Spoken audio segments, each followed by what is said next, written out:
Hey everyone, it's Mark with On the Wrong Lead, and today I'm going to do another one of our Fast 5 videos where I cover a number of horse racing terms that are confusing to newer players. So, first off is a claim or a claiming race or a horse being in for a tag. What do those mean? In American racing, one of the most common types of races you'll see is a claiming race. And how claiming races work is if you are interested in a horse that is running in a claiming race in for a tag, meaning the horse has a price assigned, you write a check for the amount of the claim, you put it in an envelope, and you go to the racing steward. The racing steward will give you a piece of paper you fill out, you put that in the envelope, and you hand it to the racing steward. When the race ends, horse crosses the finish line, the racing steward will, if you're the only person that claimed that horse, you go and take the horse back to your barn. If there are multiple people, they roll a die, and the winning roll of the die then takes that horse back to their barn. How you will see a claiming race, how it'll sort of look on the form, as you will see, this is Churchill Downs. This is an optional $62,000 claim. It means these horses can either be in for a tag or not. And I chose this race so I can show you what it looks like both ways. If a horse is in for a tag, you will see a number here, the $62,500. It means if you want that horse, $62,500 check to the racing steward, you take it home with you. If you see a blank here, that means that horse is not in for a tag. And that means that horse is not eligible to be claimed out of this race. So those are claiming races. They're sort of the bread and butter. What you want to pay attention to as a new player is look for moving up or down claiming levels. Did a horse run for a $62,000, $500 tag, and its next race out it drops maybe down to an easier company, may drop down to a $40,000 tag if it's not successful. You want to pay attention to those. Find a horse that's trying to find the proper class. The second thing I wanted to cover was Lasix. Lasix is a drug. The actual name of it is furosemide is the actual name of Lasix right here. I'm sure I just murdered that pronunciation. But why is it used in horse racing and what does it do?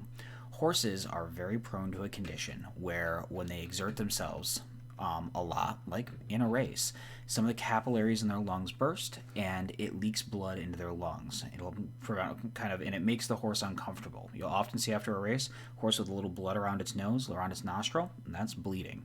Lasix is a drug that helps prevent bleeding.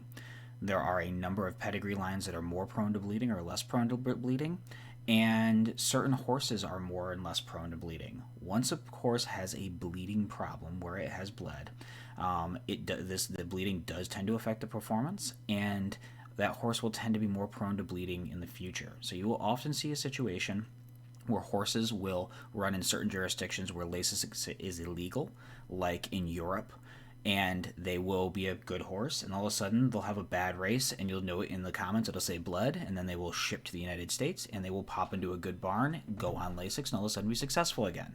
So what's the big deal with Lasix? Well, first off, let me show you what it looks like. You'll see this horse here with the oval that says L in the middle of it. That is a horse that's getting Lasix for the first time.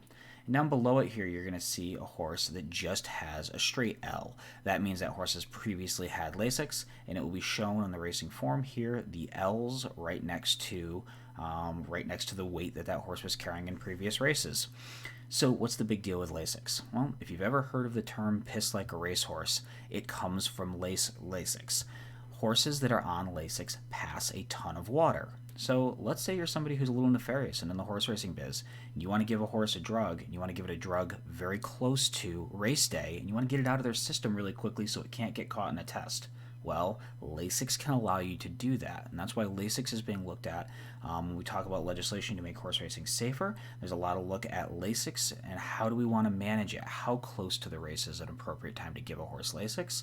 And do we want to incentivize running Lasix free, as a lot of races have done recently? And this will be a hot button topic for quite a period of time. Last term I want to talk about is gelding. Gelding a horse is castrating a male horse, making it so that it is no longer viable for breeding. So gelding, a horse that is gelded will have a G here, and this horse just happens to be a first-time gelding, so you have a G in the circle. You'll only get that first-time gelding with the G in the circle when it's gelded. The horse will always show a G with a gelding date here. The gelding dates can be very, very inaccurate, so be aware that it's not uncommon. Most jurisdictions, you only have to report that a horse was gelded when you enter it for its next race. And that means oftentimes a horse might be away 3 or 4 months. It might have been gelded right after its previous race, away 3 or 4 months, but it looks like, oh, geez, we're seeing the horse was gelded 3 days before the race. Well, that doesn't make any sense. Well, what really happened is the horse was gelded way before, and it wasn't reported until it was entered for its next race. So, what's the big deal with gelding a horse? Obviously, horse is no longer a breeding prospect, and that's a downside. Some of the upsides to gelding are certain horses are very studly, is the term that's used in horse racing, meaning that they are thinking about other things and not so much about training, and they can be a handful around the barn. So, gelding a horse will definitely settle the horse down. Another thing that will often happen is when you geld a horse, sometimes it'll improve its action. It'll improve how it runs. I don't know how to put this politely, but reproductive organs can kind of get in the way of its rear legs. And if you're thinking about kicking yourself in the nuts every time you take a step, you might be not as prone to running as fast. So a lot of times, gelding a horse will make them a little more fluid, make them move a little more smoothly.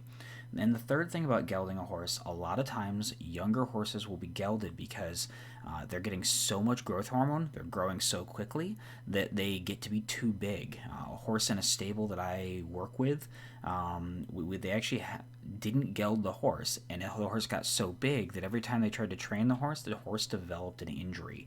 So the horse it was a very regally bred horse. They paid big money for it, never made the track because they probably should have gelded him as a 2-year-old, and they waited until his 3-year-old season when he was just too darn big. So those are a couple of common horse racing terms that you will hear. Hopefully you'll understand them a little better now. We are on the wrong lead. If you like this video, you found it informative, please like and subscribe, and good luck at the races.